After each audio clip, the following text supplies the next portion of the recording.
Hi, good morning. Fitness Gala on the way. Thank you po dito, ma'am. Maganda po.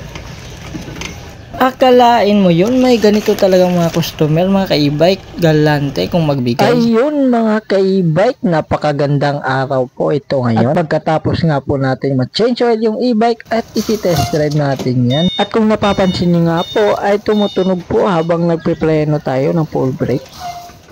Kaya ayusin natin yan at i-adjust natin siyempre yung preno sa rad niya. I-handbrake natin at siyempre gapangan natin. Ayan, nakita ang puwet. Aray ko, ganyan po tayo mag-adjust mga ka-e-bike. Paluhod-luhod tapos kita ang puwet.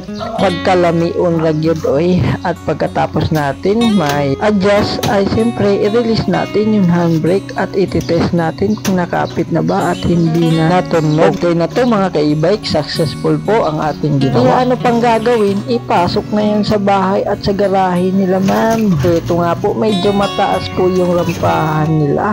At ang pinaka-the best sa lahat, yung papaldo tayo mga ka-e-bike. Tapos yung pangmasa lang ang ating singilan dyan sa mga change oil mga ka-e-bike. Kadalasan sa mga Kurumaki e-bike shop, 350 ang sinisingil. Kasama na po yung check-up Thank overall. you po dito, ma'am. Maganda po.